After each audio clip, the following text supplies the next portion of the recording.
Hello, peppers. I am Shazzy Chadello from Planet America on the ABC, and I am Dr. David Smith from the University of Sydney. And together we make PEP. I'm not going to do that ever again.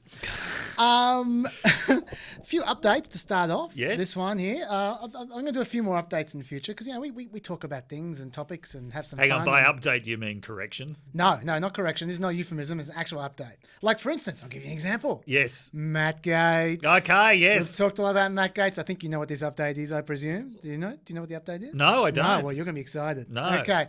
You remember how there was that story with Matt Gaetz about maybe or maybe not having sex with, paying for sex with Yes. underage women? Yes. Right? And I at the time said, I reckon he's probably paid for sex because it's going to be hard to prove, but I reckon he wasn't dumb enough to do it with an actual underage woman. Right, Remember, yes. that was That's right. You did some detective work. Yeah. on this. And that was my Yes. guess. That was my guess. I had no evidence. It was just my Yes. guess. Right? Anyway. Yeah. And you remember how they said he asked for a pardon? And he said, no, I was just joking when I was Yes. asking for a pardon. That's all. Just Yes. joking. Just jokes, guys. Yes. Yeah, just shits and giggles. Okay. It turns out it wasn't him that asked for a pardon.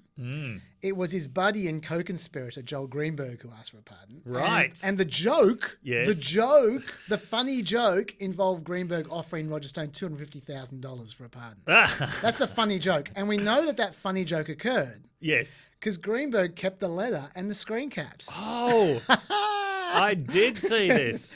Now, And Stone was like, no, I can't really do this because, well, we'll get to him. First, I just want to read what the actual letter said. Yes. This is a quote, okay, from Greenberg. On more than one occasion, this individual, referring to an underage girl, was involved in sexual activities with several of the other girls, the congressman from Florida's 1st Congressional District, Gaetz, and myself. From time to time, gas money or gifts, rent, or partial tuition payments were made to several of these girls, including the individual who was not yet 18. I did see the acts occur firsthand, and Venmo transactions, Cash App, or other payments were made to these girls on behalf of the congressman. Now, that is slightly ambiguous there. There's a bit of third person. Yes, and what's he talking about? Well, this is less ambiguous. A little later on, he says, my lawyers that I fired know the whole story about Matt Gaetz' involvement. They know he paid me to pay the girls and that he and I both had sex with the girl who was underage. Wow. Great gag, Matt. Anyway, as you say, now you mentioned Roger Stone. Yes. He's a bit more of an experienced hand or a Yes. slightly competent hand when it comes to corruption. Yes. So he sets his signal messages to auto delete. Right. It's a good move on his Yes, part. it is. Yeah. Unfortunately, he associates with people who don't do that, like Joel Greenberg, who took screenshots of the signal messages. Amazing. And some of these screenshots, if I get you $250K in Bitcoin, would that help? Or is this not a financial matter? He asks. Roger Stone replies, I understand all of this and have taken it into consideration. I will know more in the next 24 hours. I cannot push too hard because of the nonsense surrounding pardons. You know that nonsense about pardons being sold? That Yes, nonsense? That's right. That's right. Anyway. And the nonsense that Stone had himself been given a pardon. Yes, that nonsense. It certainly was nonsense when he was pardoned. Yeah. Anyway, and then Stone said to the Daily Beast that Greenberg had tried to hire him to assist with a pardon. Yes. Well, that's hard to deny. But he denied asking for or receiving payment or interceding on his behalf. He did, however, confirm he had Greenberg prepare a document explaining his prosecution. So he was clean. The Bitcoin, the offer of Bitcoin is what makes this perfect. So Florida. As if Joel Greenberg has $250K worth of Bitcoin. But let's just wait. Oh, yeah. I'm sure he could defraud $250K. Oh, He seems very good at that. Florida, every story that comes out of Florida is scammers attempting to scam other scammers. With Bitcoin. Yeah. Yes. And then so Stone's kind of, he's kind of cleanish at the moment, except for this screen cap, where Stone said, today is the day. We will know by the end of the day. I think you sent me some document, but it disappeared. I hope you're prepared to wire me $250,000 because I'm feeling confident. Wow. Yeah, so there we go. Anyway, so I'm going to update my guess. As to Matt Gaetz, I think he did pay for sex with an underage girl. Oh, definitely. When they can prove it, we'll see. Yeah. But yeah. Joel Greenberg, an all-timer. I love that man. Fucking hell. Sorry, what are you about to say? No, I think that your guess is probably correct. Okay, now that's an update. So Yes. that's an update. I got Yeah. another update for you. Texas 6. Remember Big Dan Rodheimer, the guy Yes. who was riding How the ball? did Big Dan go? Well, you remember that you predicted Yeah. in Texas 6 he would fail handsomely. Yes. I've forgotten the exact number you said, but it wasn't much. It was like 5th or 6th or something like that. Yeah. Where did he come? Well, is at least 8th. He wasn't in the top 8. Oh, actually, I think I predicted he would come 4th. Yeah, well, well- I way oversold him. Oh, Sorry yeah, for people who bought Big Dan's stock on that basis. You were way generous, Dave. You got Yeah. 2.66% of the vote. Even the anti-Trump Republican got 3.19%. So that's what happened to him. So he'll head off to another state, no doubt, and reinvent himself. Probably to Florida. I think there's an opening in Florida 1. Yes. But, Ron White's widow. Ron White was the guy who died of COVID. Oh, yes, I saw this. Yeah. Yeah. She's actually gone through to the runoff to the top 2 now. Yes. Right, his widow, and he died after catching COVID from her. Right. Yes. Yeah. And did you see the robocall she received? I did. Yes. Yeah, I'm going to play this to people. There is no clip for this. So this is going to be one of those rare times I actually just hold the computer up to the microphone and don't show you any vision. You can just see us listening to it. So I'll just play it for you guys here. This is the robocall which went around with no attribution whatsoever. Yes. So when Chaz is saying she released it, she's not. This wasn't. Oh God, no. This wasn't from her campaign. This was directed at her campaign. This would be a very strange campaign tactic from her Yes. if she decided to release this ad. Susan Wright murdered her husband. Is she now running for Congress to cover it up?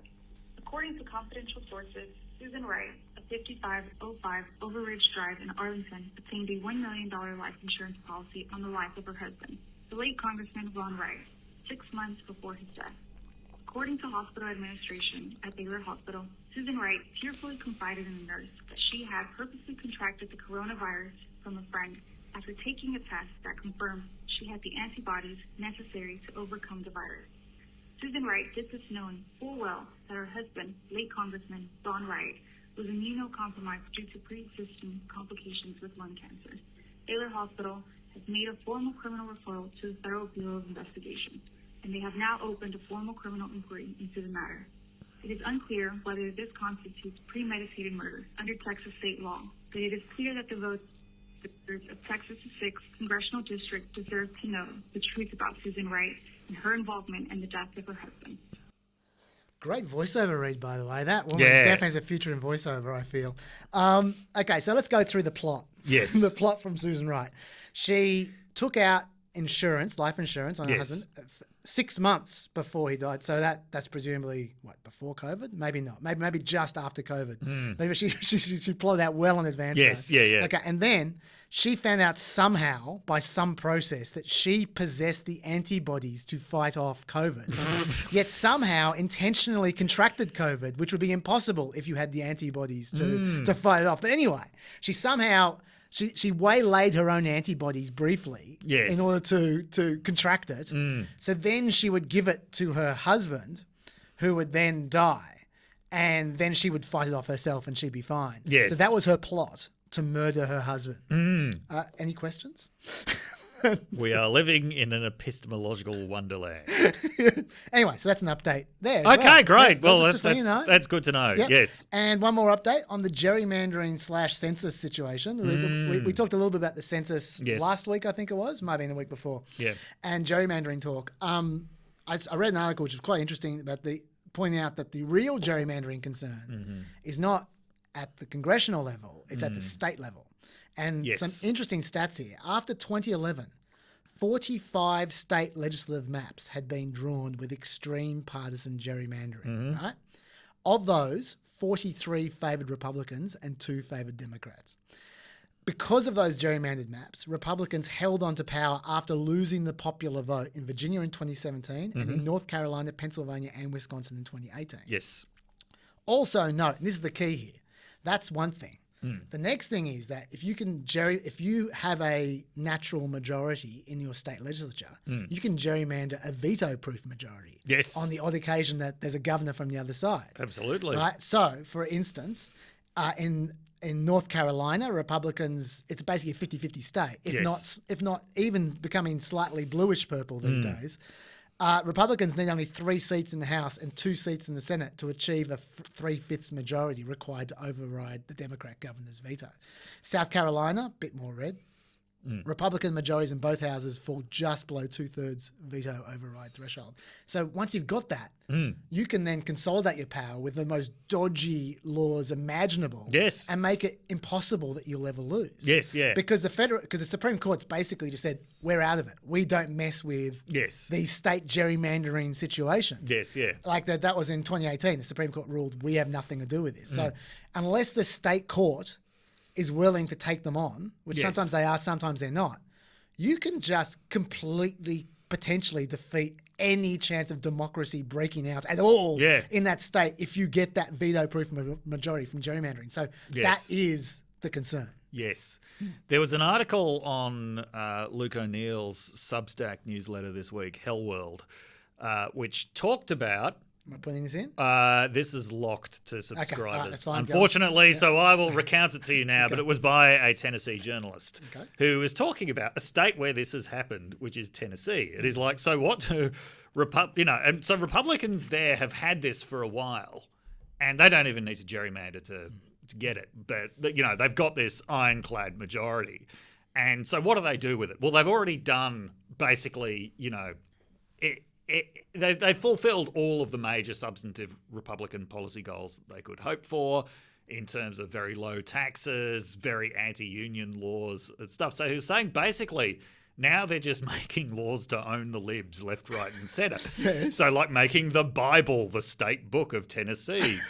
Or, this is my favourite, when the Constitution was moved from one state archive to another, which was a journey of about 800 metres, they held a parade for it. They passed legislation to do that. They passed legislation to hold a parade for it. Gotcha. Yeah, so this is what you do when you've got these massive majorities and you just run out of substantive policy priorities. It's kind of the legislative equivalent of the dog catching its tail, isn't it? Yeah. Yes. Okay. Before we start to like this week's stuff rather than updates, yes, I want to do a this week Stats Nuggets. I'm getting a bit excited about these. I haven't done them for a while. Yes. So I've got a few here. 2020 births came out. Did you see this? Yes, I did. Yep, down 4% since 2019. 6th straight year of decline. Got a number for you here. 1.64 births per 15 to 44-year-old woman, which is down from 3.6 60 years ago. So it's less than half the fertility of we 60 should years point ago. out that this is a trend seen right around the world. throughout the world. Yes. Yeah. In Scandinavia, they've tried to pass all kinds of legislation to try and encourage women to have more kids. And it's just not working. No. It's not working at all. The replacement level, by the way, is 2.1. Yes. So that's 1.64. You're basically getting down to some of the lowest fertility rates in the world, like South Korea, I think, is right down the bottom. And that's about there. And that is the lowest on record in America. So there we go. Just a quick little stats nugget. Americans not making babies. They are not. Now, let's start with the Biden admin briefly, and then we'll get into Republicans, where I know you got some stuff to talk about. All right. ABC poll, 64% of Americans are optimistic about the direction of the country in the next 12 months. Okay. The last time the country came close to that was December 2006. Yes. When it was 61%. In 2016, it was 42%. So that's quite optimistic. And related to that, Mark Zandi has revised their real GDP growth projections to 7% this year and 5% next year, which will be the strongest 2 years of growth since 1950 to 51 at the height of the boom. Wow. So there you go. Look, I'll spend a minute talking about this. It's just a bit funny. I just wanted to emphasize I'm not suggesting this is a big get. This is all around, is all over the place, and I don't think this is a sin. It's just a bit funny. Right. Biden tells some tall tales sometimes, right? Yes, he does. And he told one, I'll read you out the quote. This is his tale. Yes, yeah. There was an article, I guess my 4th or 5th year as vice president, saying Biden travels 1.3 million miles on Air Force Two. I used to, the Secret Service didn't like it, but I used to like to take the train home. My mum was sick. I used to try to come home almost every weekend as vice president to see her.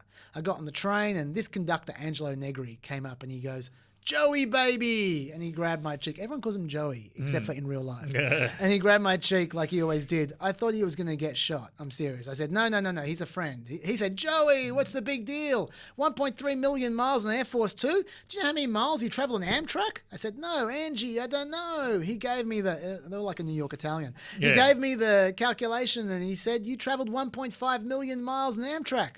The fact is, I'd probably take Angie's word before I'd take the word of what the article said. Okay. Biden's 4th year as VP when this supposedly happened was 2013. Yes. His mother, who he was supposedly visiting, died in 2010. Angelo Negri retired in 1993 and died in 2004. So I'm not sure that he's got that story straight.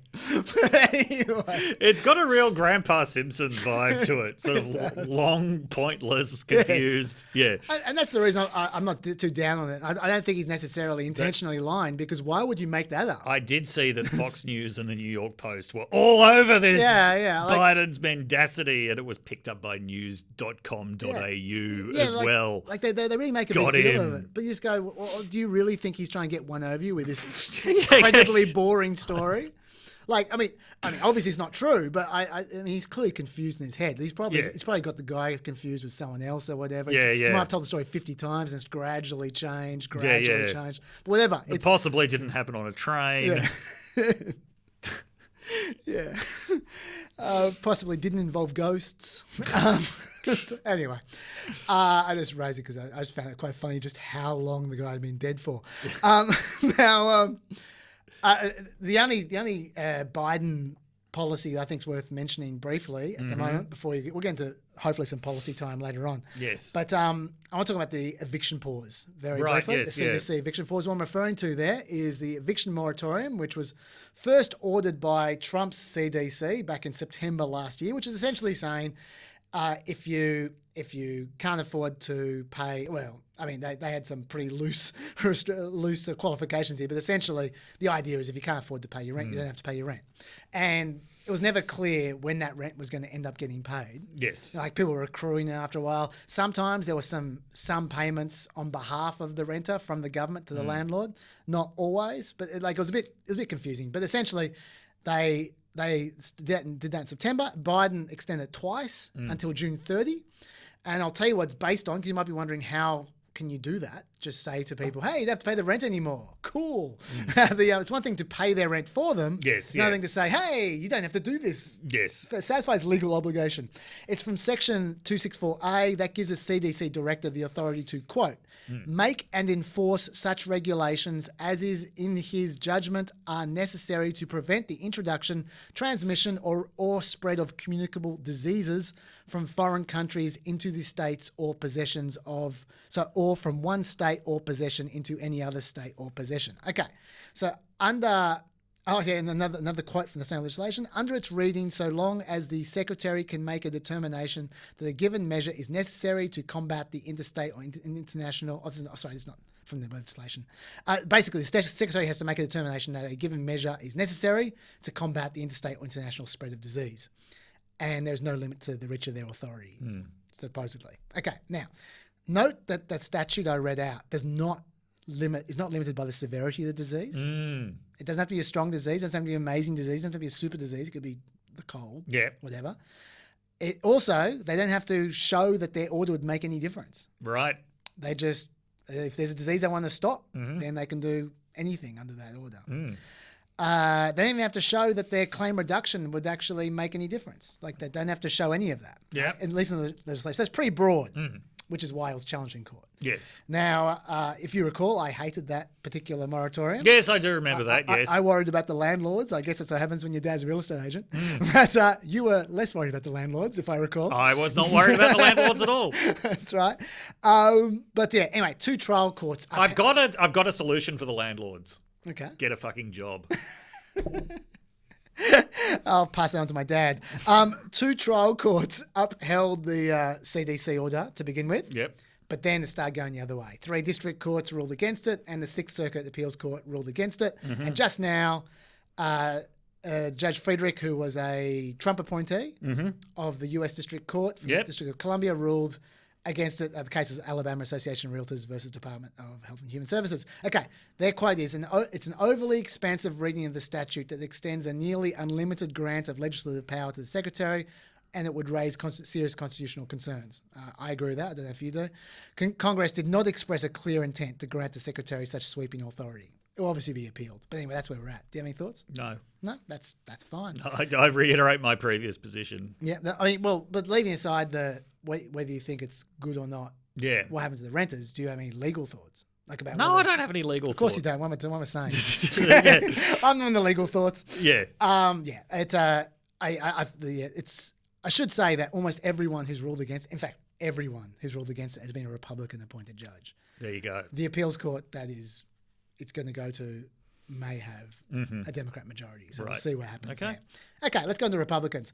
The setup here is, we've all heard this poll from CNN. 30% of Americans say Biden did not legitimately win enough votes. That's right. To win the presidency. That's 30% of Americans. Out of those 30% of Americans, 70% of Republicans do not think that Biden legitimately won enough votes. Yeah. And so it's not all over, apparently, Dave. No. Take it away. Well, so there is currently an audit, for those of you not watching but listening, doing very big sarcastic air quotes, of the Maricopa County vote in Arizona. And that's Phoenix, right? Yeah. So it's Phoenix and the surrounding area, suburbs like Mesa and Scottsdale and Tempe.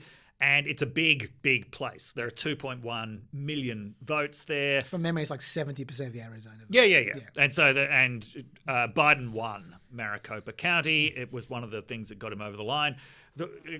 Maricopa, if it's ringing some bells for you, it may be because we've talked a lot before on this podcast about Sheriff Joe Arpaio, sure have. Who prior to Trump was the worst person in America and was the sheriff of that county for many years until he got beaten in an election and was promptly charged with a bunch of stuff. And I think Trump's first pardon was for Joe Arpaio. It was certainly one of his early ones. So there may be some long-range blowback from that. Anyway, the Maricopa County Electoral Board is actually Republican-dominated. And like a lot of other Republicans in official roles in the state of Arizona, in the election, they constantly protested against other Republican legislators that, look, this election has been conducted with scrupulous oversight and fairness and actually amazingly kind of accurate procedures given the pressures of COVID-19. Yeah, in fact, they did 2 audits and they came up with exactly the same number. Which is pretty much unheard of when you're talking about 2.1 million votes. Okay, but that is not enough for the Arizona State Senate, which, like state senates in many states, is just the most colossal collection of yahoos and assholes.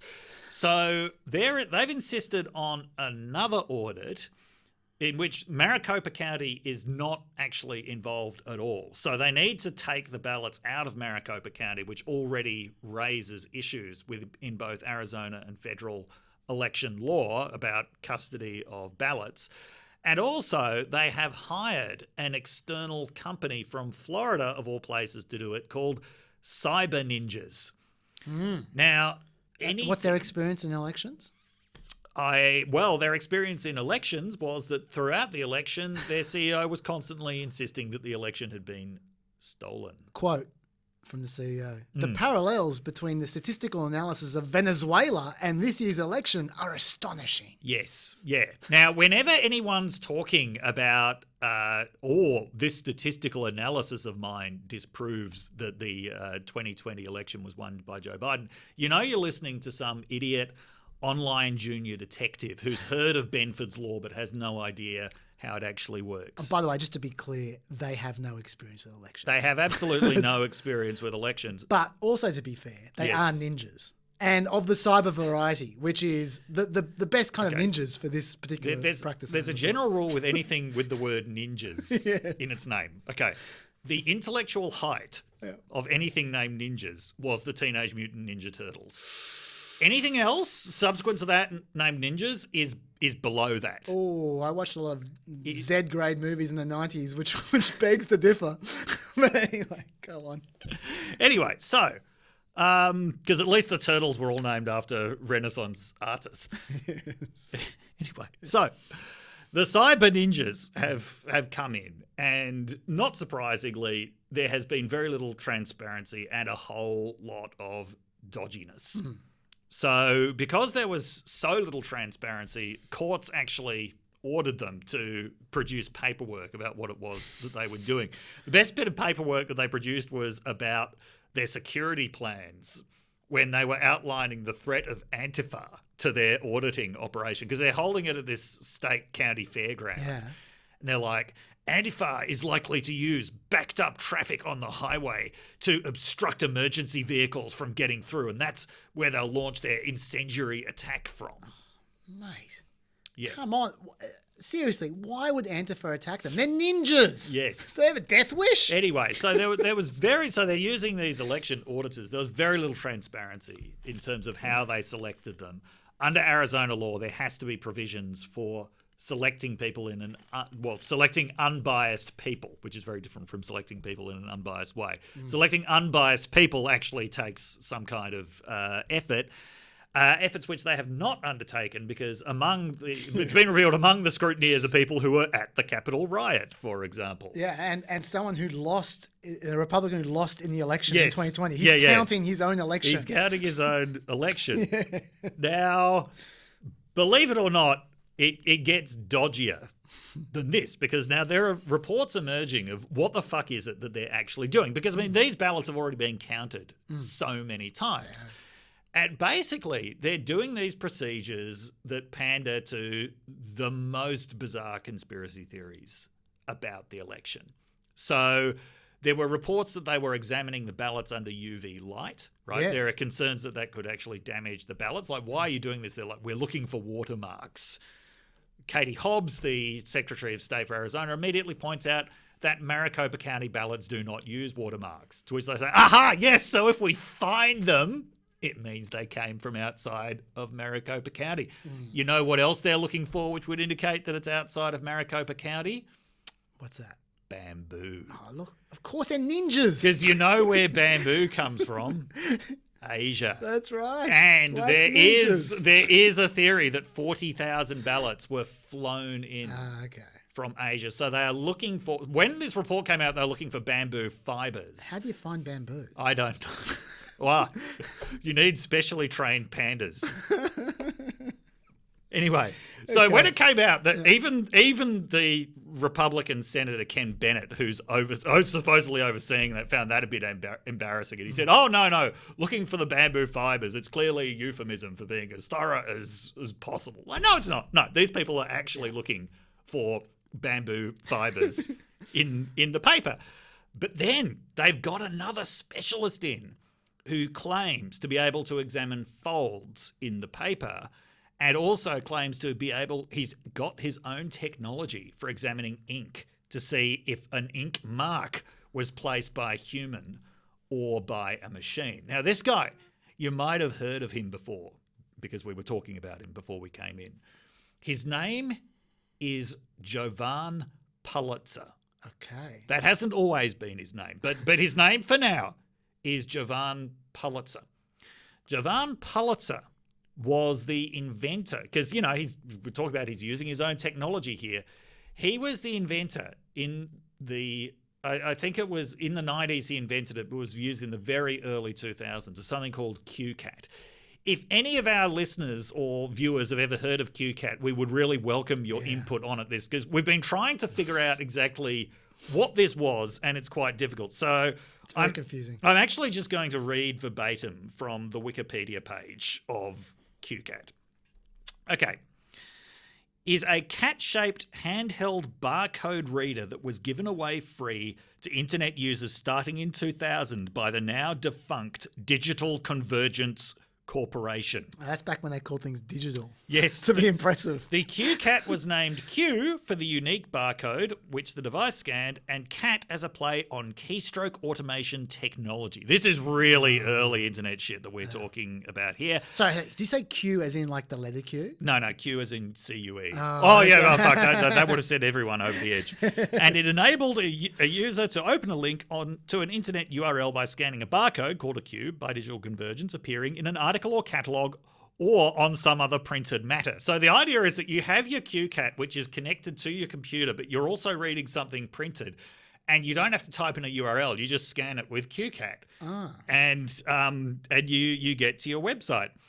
In addition, television broadcasters could use an audio tone in programs or commercials that, if a TV was connected to a computer via an audio cable, acted as a web address shortcut.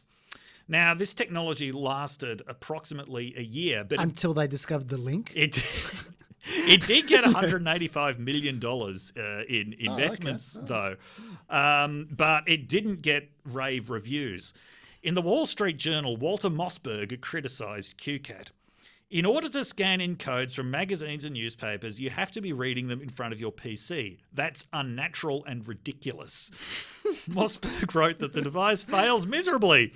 Using it is just unnatural.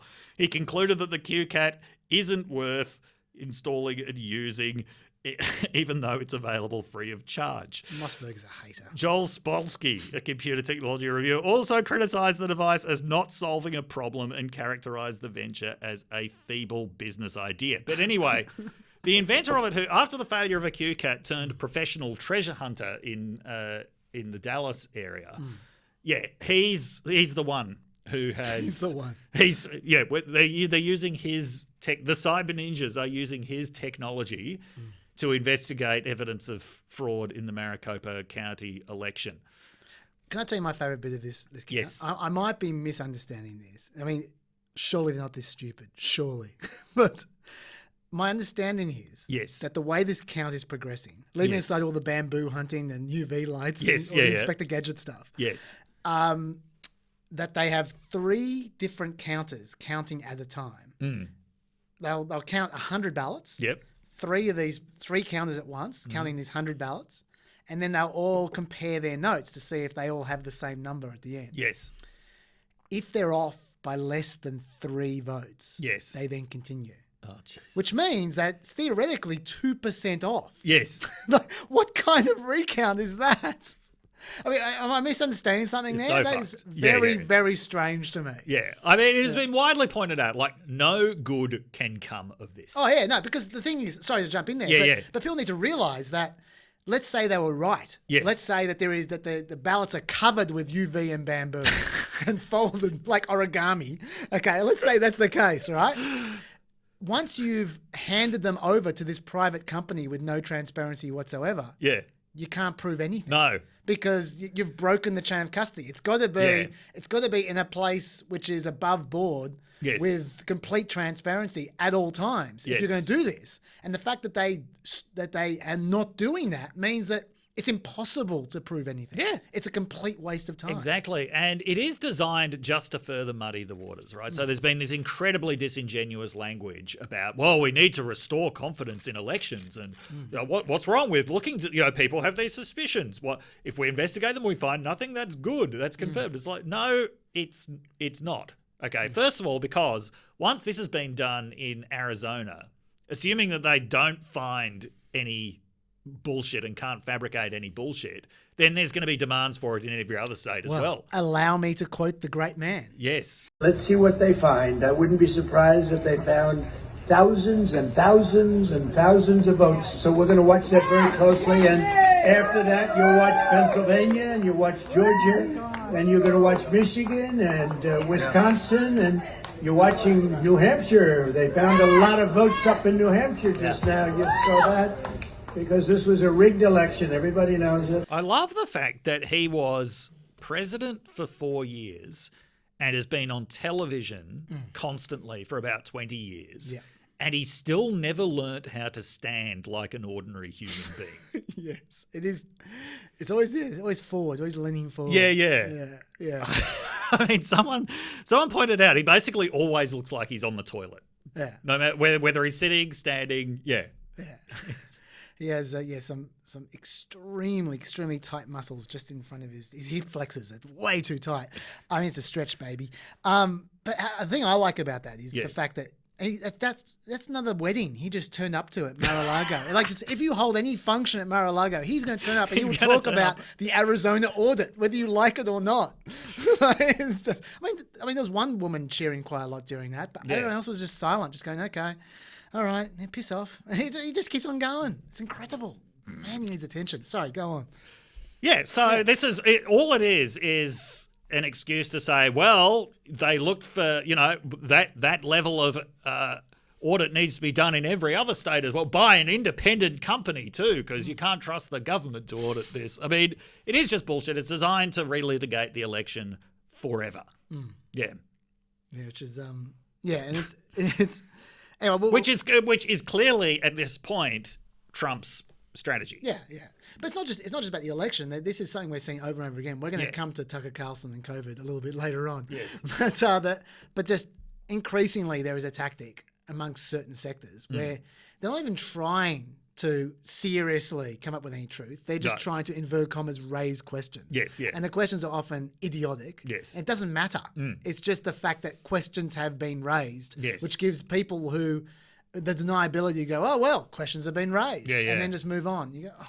Is there a single wacky conspiracy theory about the election that Donald Trump hasn't explicitly endorsed?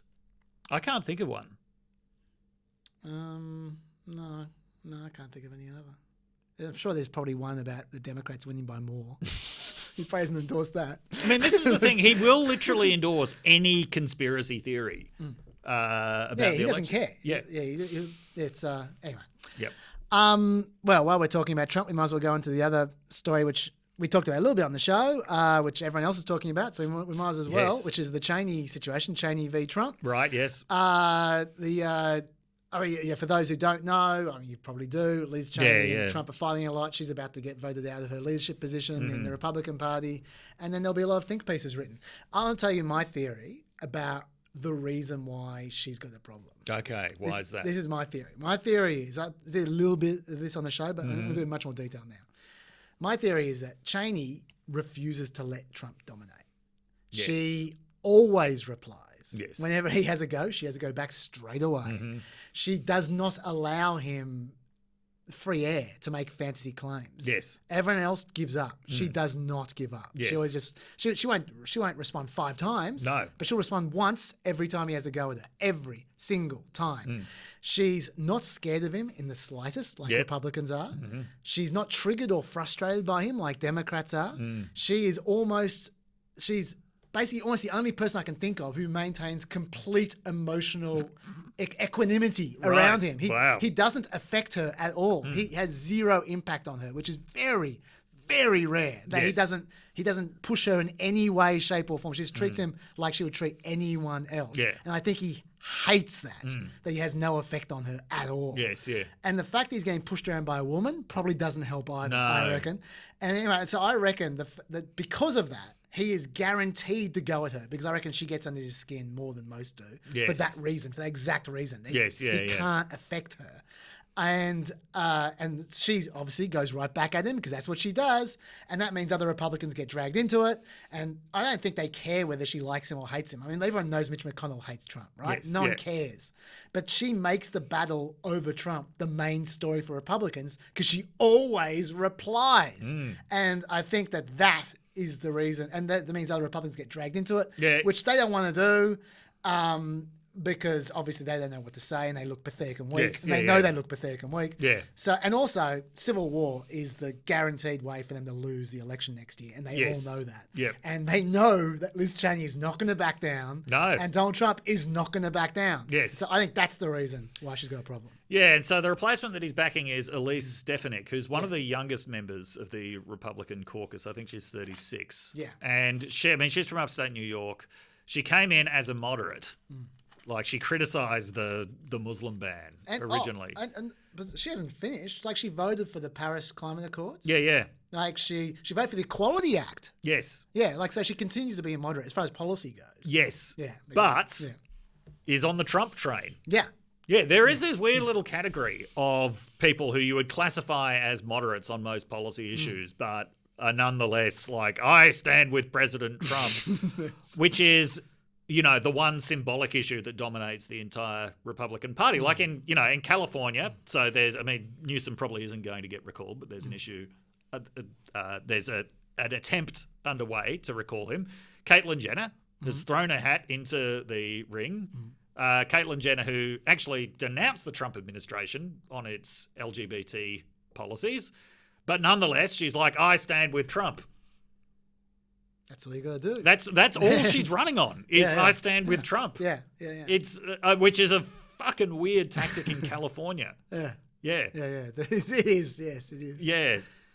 Yeah. Well, anyway, it is strange. You're right. That's where I was going. Actually, I was going to read out a whole bunch of stats, but I've already said them on the show. So if you're interested, I'll just read them out quickly. Don't make them watch the show. No, just very quickly, so you can avoid the show.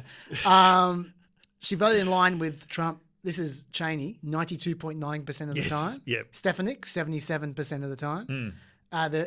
Cheney's ACU, American Conservative Union, conservative rating, 78%. Stefanik's 44%.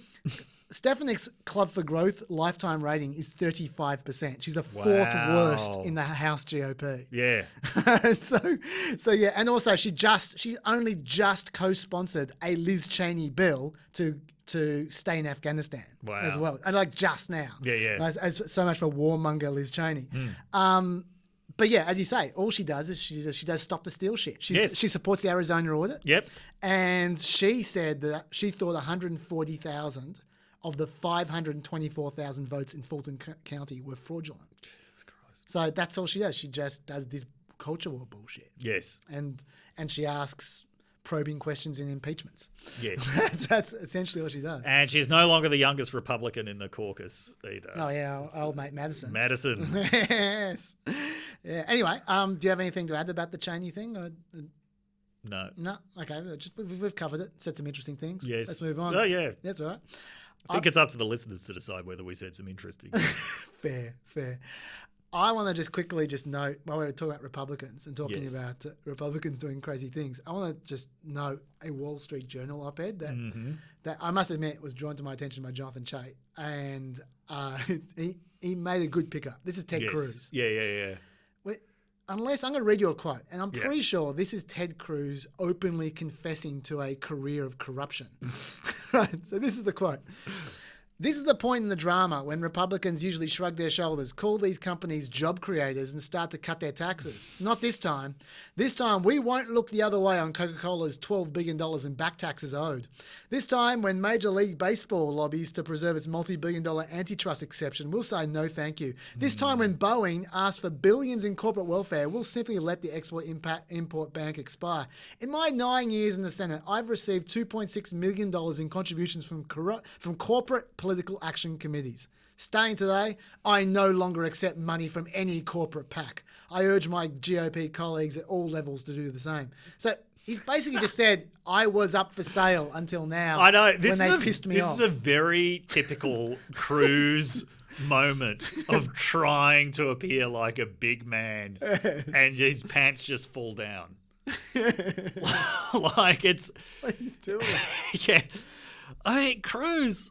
You know, as I've said before, Trump maligned his father and Trump's supporters threatened his wife at the Republican National Convention. Yeah. And then he spent 4 years kissing Trump's ass. Like, Ted, not only will you never be president, you'll never be a man. Well, it did stop Trump criticising his wife, at the very least. Imagine that, looking back on your deathbed, all your great achievements. Oh, at some point I got Trump to stop criticising my wife. And before we leave this area, this probably should have been an update. We've been talking for a while about whether Trump would run in 2024 or not. Did you see the interview with the Daily Wire with whatever her name is, Candace Owens? As if I'm going to see that. Oh, I thought you'd be glued to the screen. By the way, state of Tennessee legislature Yeah. gave an official welcome to Candace Owens because she moved to Tennessee. Tennessee? Yeah, she moved to Tennessee. Tommy Lahren Yeah. moved to Tennessee. And I think Ben Shapiro moved his entire operation to Tennessee to punish California for its high taxes. They passed legislation to do that, I presume? Yes. Yeah, of course they did. I am going to play you a quote, and then we never need speculate about whether Trump is going to run in 2024 ever again. The answer, my friends, is yes. The answer is I'm absolutely enthused. I look forward to doing an announcement at the right time.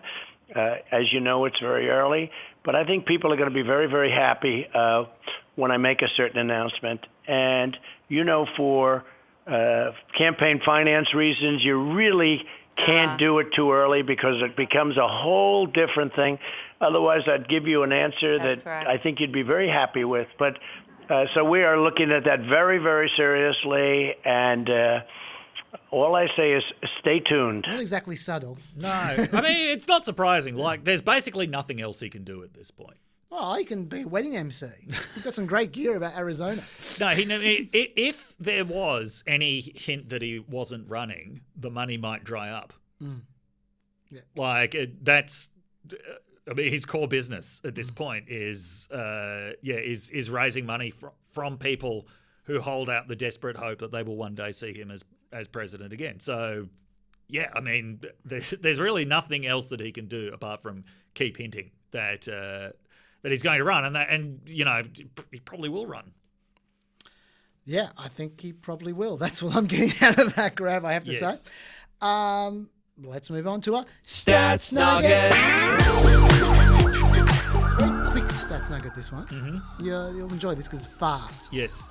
One line, in fact. Mm-hmm. Of the nearly 10 million jobs lost in 2020, yes, 4 out of 5 were held by people earning less than $13.67 an hour. Jesus. There you go. Enough said. Enough said. Yep. Let's talk race. Why don't you start off with the critical race theory stuff? Yes. So there's legislation making its way through a number of state legislatures. I think that Idaho was the first to do it. Good old Tennessee did it this week. Texas and Arizona are also doing it, which in various ways are trying to prohibit the teaching of critical race theory in schools. Okay, so talk us through what that is. So Tennessee is the most recent one that's passed that, and as we all know from history, it's always great when Tennessee bans the teaching of something. That always ends well. He's referring to evolution. Okay, yes. So what critical race theory is, it actually comes out of legal theory. So it's linked to critical legal theory and to radical feminist legal theory. Comes out of the 80s, and the whole idea was that these legal theorists were looking at the way that progress since the civil rights movement had stalled. So despite the fact that all available evidence showed that, people in their overt attitudes were becoming a lot less racist, and also that most of the most visible kind of structural impediments, like segregated facilities, had been removed, nonetheless, there was this real stalling in progress. So it was an attempt to look deeper, particularly from their point of view, into the legal system, but into society in general, to see what kind of vestiges of racism are still operating at a structural level. Okay, so this is the most important thing. It's a very structural theory of racism. It actually takes... Sorry, just to clarify to people, when you say structural, because a lot of people get confused when they hear structural racism. What you mean is that there isn't necessarily some boss hog swilling super racist guy walking around. Just the system is set up so that you end up with racist outcomes. Yes. Even if no one in it is intentionally trying to be Exactly, racist. yes. Yeah, basically, theories of structural racism, and critical race theory is a good example, they take agency away from individuals. So it's no longer about people going around having racist thoughts and thinking, I'm going to discriminate against African Americans. It's about, on the one hand, the kinds of subconscious biases that we all have, and on the other hand, about the continuing systemic impediments, many of which are related to formal legal impediments that existed a long time ago. So, classic example of this is the wealth gap between African Americans and white Americans. The income gap between African Americans and white Americans may have narrowed significantly, but the wealth gap is massive when you had 400 years of history of African Americans essentially not being able to get property of any kind, being shut out of housing markets, etc., etc. That meant that intergeneral wealth accumulation just did not happen. And a best illustration of this, look up the Chris Rock sketch where he points out that in his community of Alpine, New Jersey, he says there are only 4 black people that live there. He says me, Mary J. Blige, Jay-Z, and Eddie Murphy. And he's like, but my neighbor is this white dentist. Like, not any kind of special dentist, just a normal dentist. He's like, for a black dentist to live there, you'd have to invent teeth. Yeah, so what this is about is recognizing the structural nature of racism. One of the things that I found appealing about critical race theory and other structural theories of racism is that it explains how you get racism without racists, right? How you continue to get these impediments to progress even when most people aren't walking around thinking overtly racist thoughts. This is a way of actually removing the kind of moralizing from the picture and just being able to look at it very clearly. And one of the insights of critical race theory is that, not necessarily that white people are all going around thinking racist thoughts, but it's that white people are benefiting from this system. Okay, and if you want to see a good example, actually, of a conservative making a case for this, basically making a case for reparations, look up Gary Abernathy's article, who's a conservative Pittsburgh columnist, in the Washington Post from a couple of weeks ago, and he basically makes the point: you can't be willfully blind to the way that the first 400 years of the American condition created these, fundamentally unequal conditions that white people benefit from and that African Americans suffer from. And I'll put that in the blurb. If you look up on either the YouTube or the Facebook blurb, I'll have that in there under the homework. Yes. So the whole idea is white people continue to benefit from this system. Now, obviously, not all white people are rich, but there's also a very important vein of historical research showing that even poorer whites had these sort of psychic benefits from this. They had someone to look down on, which were even poorer African Americans. So the whole idea of critical race theory is that it actually removes the kinds of moralizing from the equation. This is actually in stark contrast to a lot of other anti-racism material that is out there now that is kind of thoroughly moralized.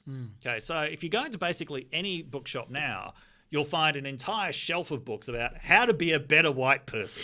Yes. Right? Like, it's about coming to terms with your privilege, recognizing all the racist things that you've done and recanting them and, repenting. And now there's fundamentally different sort of philosophical underpinnings to this. Okay, critical race theory is a very materialistic kind of theory.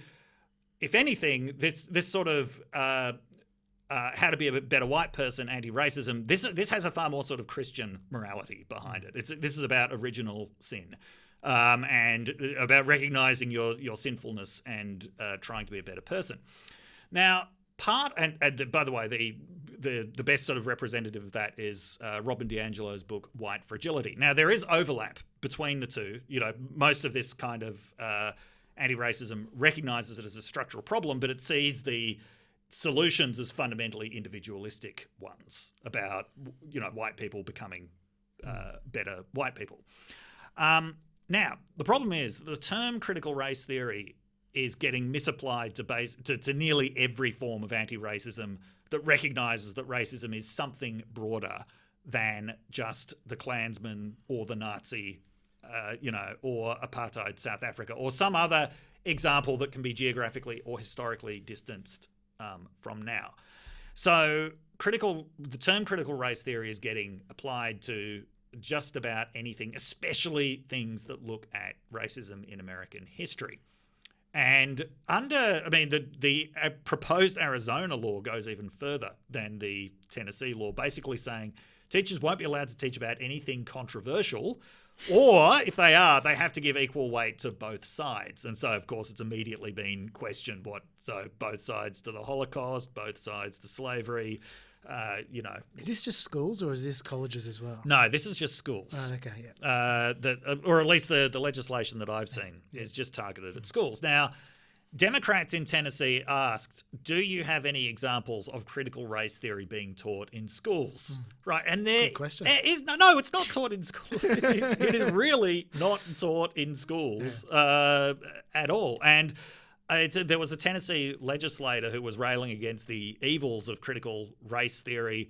He pointed out he'd been taught it in law school 20 years ago. That fundamentally is still pretty much where it's taught. And I mean, it's moved into other academic disciplines as well. But but no, all that they could come up with was an anonymous example that had been circulating online of a 7-year-old girl coming home, white girl, coming home and asking her mother, "Am I a racist?" Which you can say, I mean, it's a sort of story that's just designed to hit every emotional area of excitement for people who spend their entire lives on Facebook. Like, this is the worst thing ever, this innocent child being taught she's a racist. But probably never happened.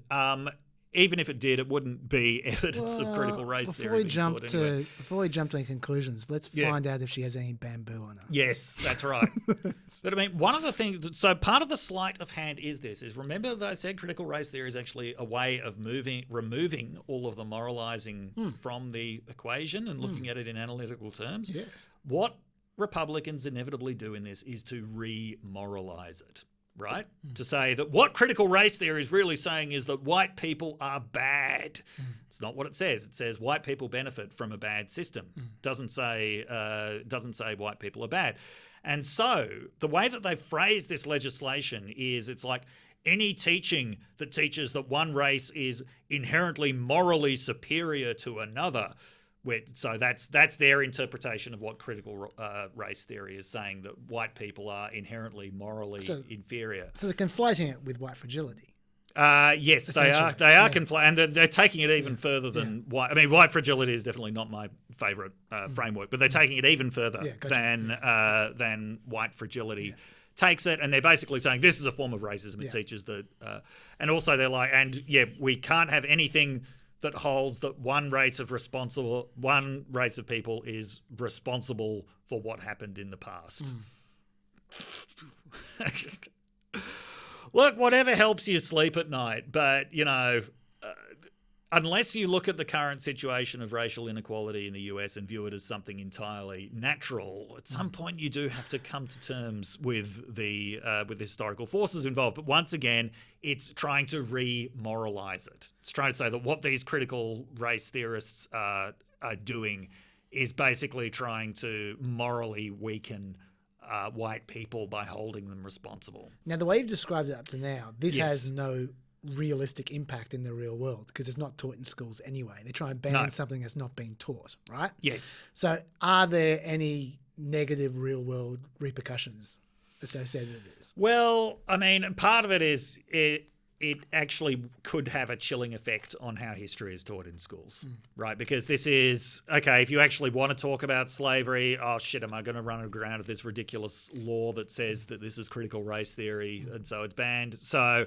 the teaching of history in a lot of American states is already just not great. Yes, no, it's not. To put it mildly. A friend of mine recently commented that, if you look up state-level high school teaching materials on slavery, for example, she's like, you see a hell of a lot of activities where role play is suggested as a teaching activity. Sure. It's not great to begin with, partly because Texas dominates the textbook market. Yeah.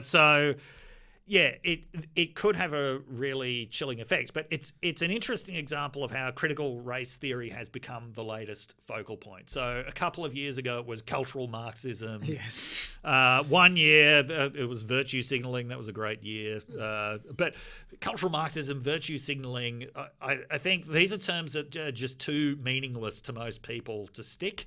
I think that critical race theory will ultimately also be a term that's too meaningless to most people to actually stick as a good folk devil. Because this year conservatives and last year conservatives actually found the snappy terms that they were looking for. It's cancel culture and wokeness. Yes. Yeah, that's what they can blather on about and actually get airtime.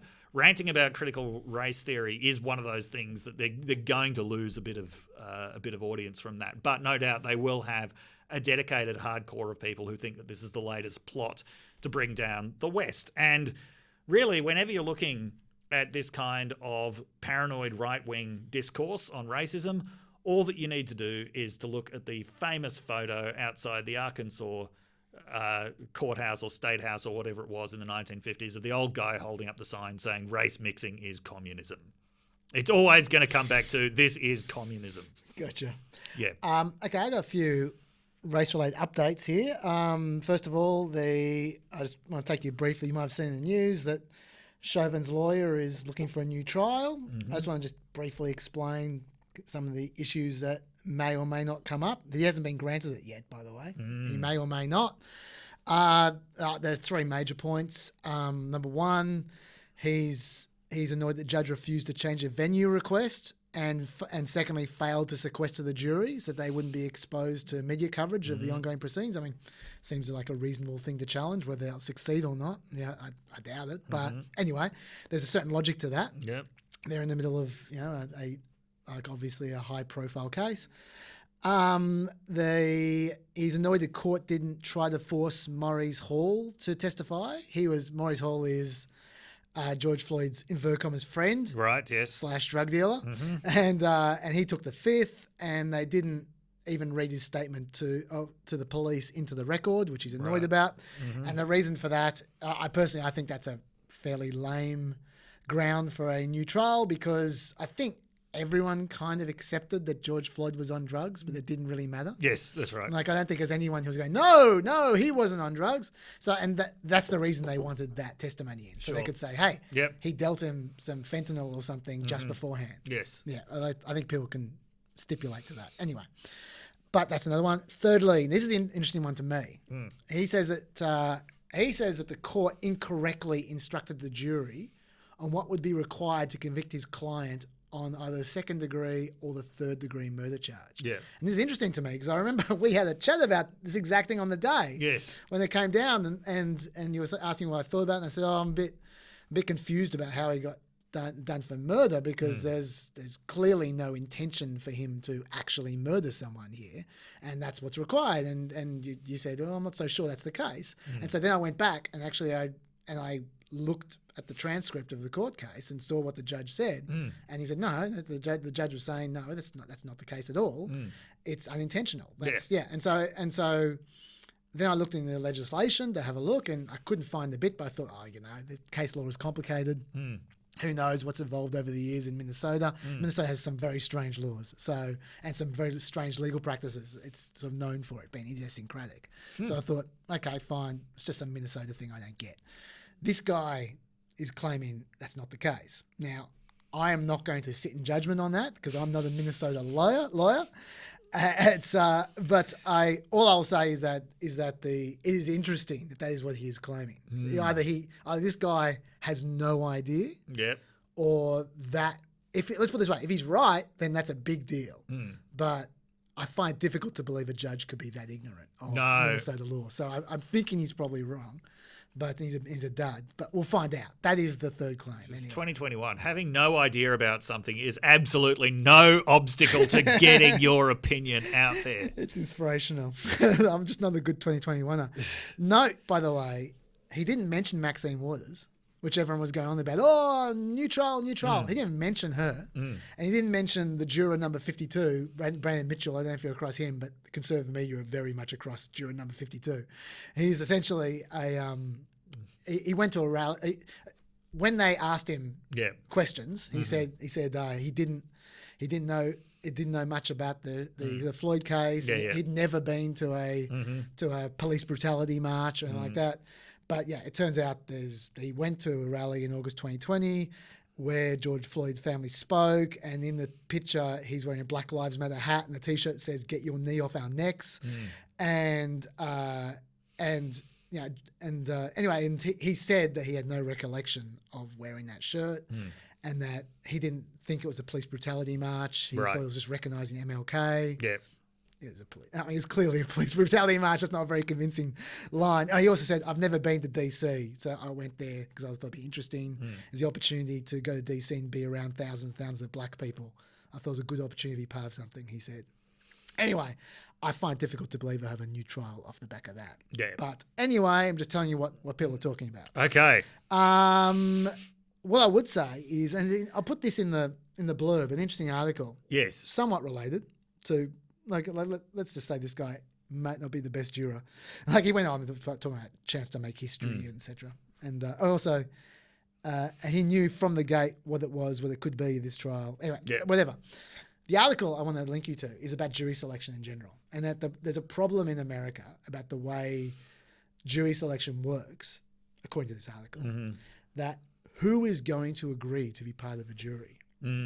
Number one, if you know anything about the case whatsoever, yes, apart from this guy, you're not supposed to be in the jury. No. So if you've got a famous case, you need to be a moron.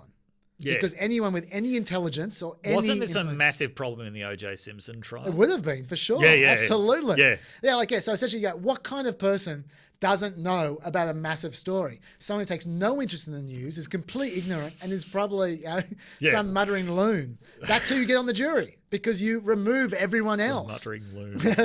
so that's the first problem. Okay, and there's a good reason for wanting people who are impartial, but if that's your standard of impartiality, a lack of knowledge and ignorance, then you end up with some duds. Right, so that's the first problem.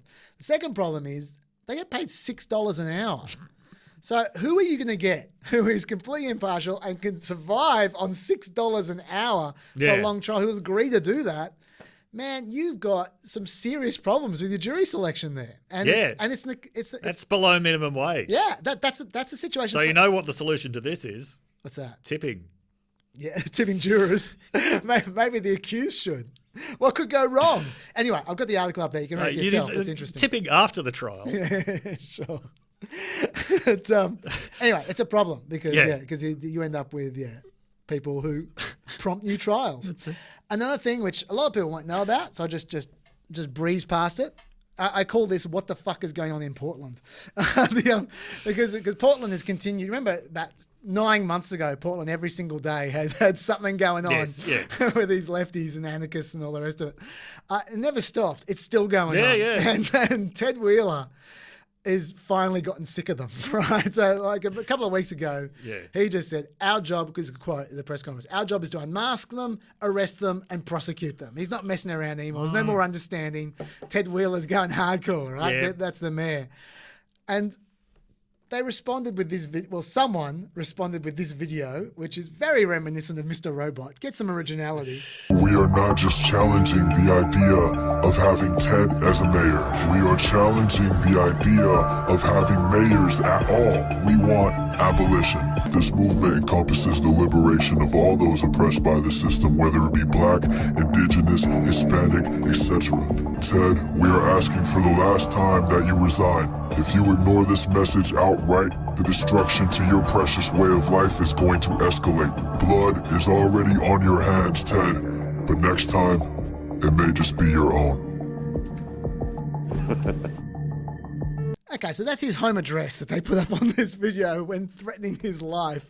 So it's getting to some interesting places, Portland. Yeah. And now you might recall when we talked about this way back, probably about 6 months ago now, that I said how what they were doing is they were putting people on federal charges because the state, because the local attorney general was just basically just laying people off. Yes. And so they were trying to put them on federal charges so then the federal attorneys could slap down some real punishments. Yes. It turns out in this entire period, one person has gone to jail on federal charges. 97 were placed on federal charges. One has gone to jail.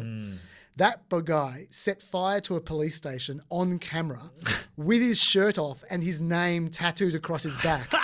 That is what you need to do to go to jail in Portland. So they're in an interesting place. I don't know if you have anything to add. I just thought that'd be amusing for people who've been following Portland. Anything there? No? Okay. And then this is one thing, this is a very brief thing.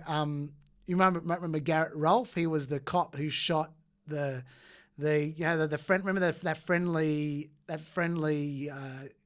drunk guy in Atlanta who was chained to them for a while. Yeah, Not yeah. saying he just flipped out and ran away, and then they shot him. Okay. The guy who shot him, the police officer, has been put back on duty. Now, I just want to explain that because people might flip out and go, oh my God, what, nothing's happened? No. Something may happen. He's still facing 11 counts, including felony murder and assault with a deadly weapon, okay? Wow. He hasn't had his trial yet. Okay. Right? But he was fired immediately, without an investigation, without notice, without any kind of hearing whatsoever. Yeah. And they said that's a violation of his civil rights and due process. You've got at least got to have a hearing before you sack someone. And to be honest, I agree with that. I don't know if you agree or disagree.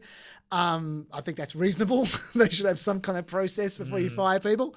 And but that doesn't mean he's gotten away with it because the trial is yet to come. So I don't think it's a good idea to have him on the streets. I'm not saying I'd keep him on the street As an active police officer. Maybe put him on a desk. Or maybe at least give him paid leave or something. Right. Like rather than just sacking him. That's all I'm saying. Like just some kind of due process, even if it's on video. Still, anyway. Okay, let's go on to COVID, which is we've got another area for you there as well. We've only got 12 minutes left. I know, a race. I always leave bloody policy time until the end, and then I run out of time. Next time I'm doing policy time, I promise. Okay, quickly. India has just go through some stats to begin with. Yes. India's now hitting 412,000 new cases a day and 4,000 daily deaths a day, obviously a day, which is it's actually got ramifications because India is kind of the heart of the factory centre for vaccinations for the entire developed world. Yeah. Non-developed world. And so Africa, for instance. Yes. Has only had 1.5% of the world's vaccine doses so far. They're about to get a whole stack from India. They're not getting any from India now. So it actually has ramifications everywhere, this India situation. I threw an interesting stat nugget at you a couple of weeks ago about Russia. Man, got a bit of an update here. Yes. Russia recorded 30,000 excess deaths in February. Reminding people, excess deaths means, regardless what they say the deaths are, they're the deaths that are probably from COVID that weren't counted, right? Yeah.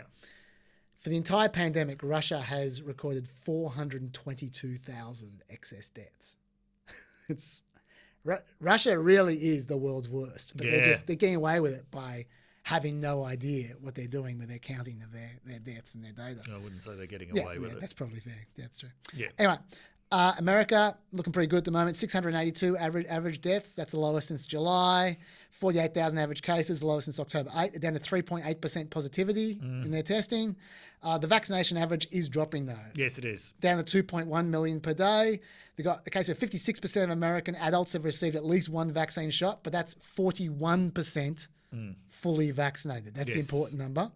32% of total population fully vaccinated. Now, 32.3%, remember that number. 55% is what Israel hit when they started to see massive results. Yes, yeah. Okay, and Israel, by the way, now, their peak day was 101 dead.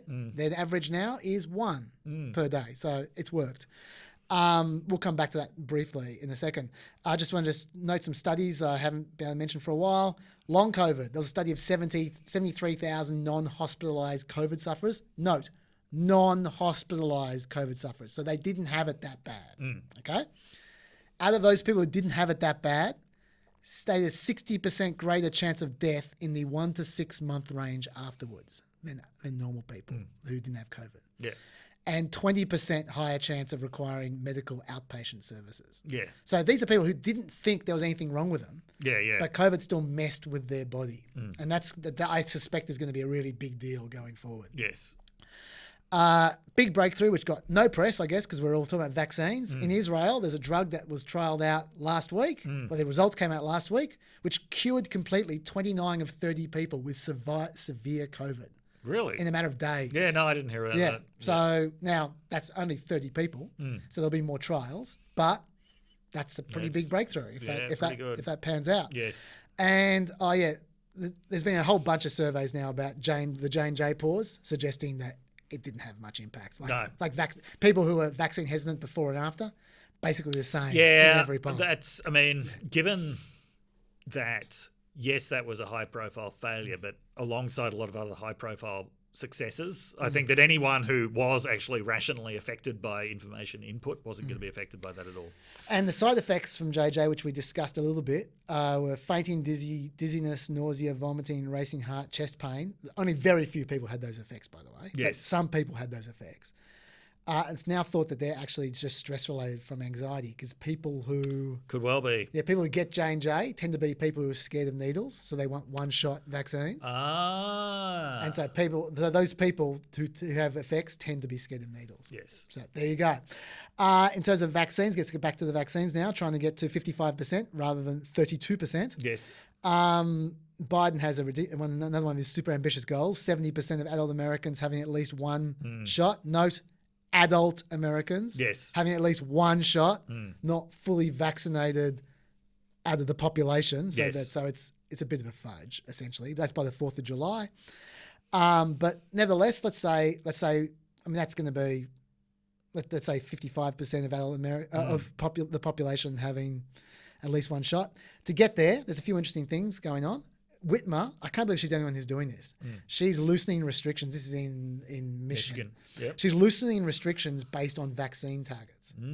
Like solely based on vaccine targets. Non-testing, not on deaths, not anything like that. Just vaccine targets. You know why no one else is doing it? Why is that? Because it's a good idea. Yes, it's a great idea. New Jersey's giving them a free beer. That's the different way of approaching it. Another way some people have talked about is vaccine passports, saying you can't do certain things unless you have a vaccine. Yes. Montana and Florida, there's a bunch of states that have outlawed the government having vaccine passports. Yes. Only Montana and Florida have prohibited passports to private businesses. That's saying to private businesses, you are not allowed to discriminate against people who haven't had a vaccine, regardless of the situation. So just take a step to think. Just take a second to think about it. Obviously, DeSantis is running for president. We all know that. But just remember, these are people who think bakers should be able to refuse baking cakes. Yes. For gay people. Yes. But they shouldn't be able to refuse baking cakes for people who haven't had a vaccine. Yes. So it's almost like creating a new protected class out of unvaccinated people. Yes. Which is the direct opposite of what you would think you would try to do. Once again, Chaz has found intellectual incoherence among conservatives. Amazing. Another interesting little aside, I'm just running through, because we ran out of time. I'm not doing narrative here. I'm just running through stuff. CNN poll, which is really interesting. 63% of adults say they're comfortable returning to their routine today. Yes. Among those who are not vaccinated and do not plan to get a vaccine, 87% say they're comfortable returning to their routine. 63% of those who haven't got the vaccine yet but plan to, and 58% amongst those who are actually vaccinated. So it's the direct opposite of what you might think. The people who are don't have vaccine passports, the people who are doing everything are the people who don't intend to get vaccinated, which when you think about it makes sense, but it's just a rich irony, which is very frustrating. Yes. Anyway, still Republican issues with vaccines. Top 21 states for one-dose vaccination are blue states. South Dakota is number 22. And 15 of the bottom 16 is red. Yes. The one of the bottom 16, I won't get you to guess, is Georgia, which is kind of red. I'm not going to play you Joe Rogan. He was annoying. No, don't. Interesting, 15 to 20% of Joe Rogan listeners are less likely to want to be vaccinated. And compared to other podcasts. Not a surprise. Yeah, and that only started happening after he started speaking critically about COVID advice. So he does have an impact. There you go. Tucker Carlson. Okay, just very briefly. Do we have to give any time to Tucker Carlson?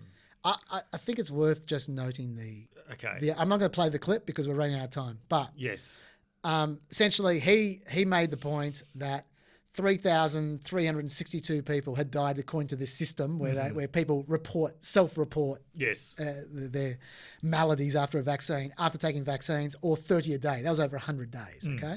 Or 30 a day. And he said that system is generally thought to only have 1% of the deaths that occur. Okay, now, let's go to actual stats here rather than this bullshit. CDC data says that 8,000 Americans die every day of all causes, okay? If you apply that number to 135 million people who have had the vaccine over this period, all right, that means you'd expect 3,000 people a day who are vaccinated to die for any particular reason, okay? He said 30 per day, and that's only 1%. Spot on. 3,000. Exactly what you would expect, okay? And then he came back the next day. I was going to play the clip of him coming back the next day, like a dog to their vomit, covering the same thing, going, but explain why under this system there are more deaths than all the other vaccines combined under this system. And the answer, of course, is extremely obvious, which is that for that 100 days, they were vaccinating very old people, whereas every other vaccine was of kids. Yes. Of course.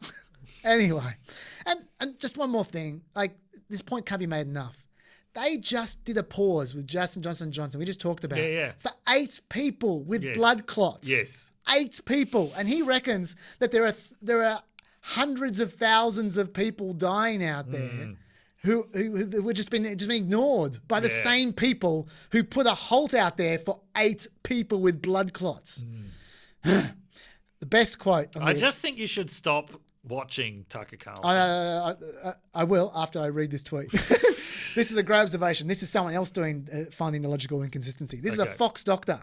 Yes. Fox doctor Nicole Safier. It's intriguing that people who claim COVID deaths were overinflated from concomitant illnesses are the same people who are saying people dying after the vaccine are dying from the vaccine, and not because we vaccinated the most elderly, frail, sick individuals.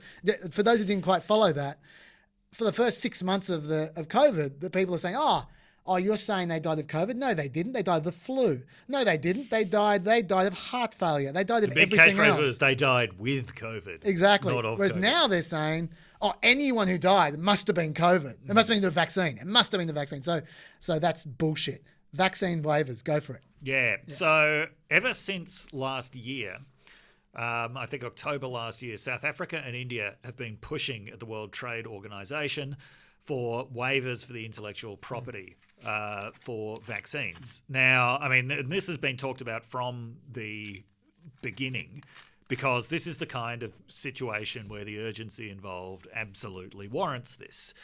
And of course, pharmaceutical companies,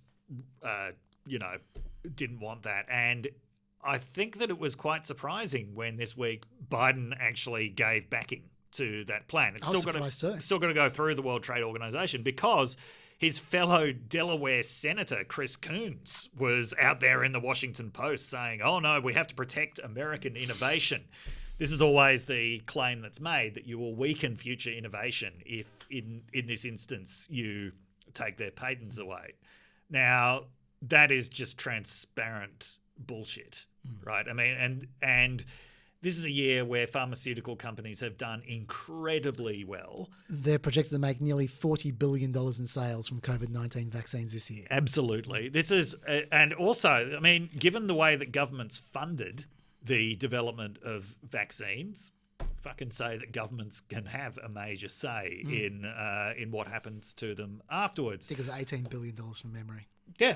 So well done to South Africa and India's efforts actually bearing fruit, which I'm sure was probably a surprise to them as well. But of course, this is just the beginning.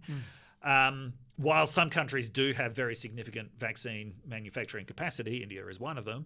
A lot of countries don't, and I think that we're actually going to require investment in manufacturing facilities in those countries. There's only 6 countries I know of that have the capacity to produce mRNA vaccines at this point in time. Yeah. So there's going to, I mean, the revocation, the waiving of IP laws is a very important first step, albeit it hasn't actually happened yet. It's still going to be negotiated at the WTO, which usually takes months.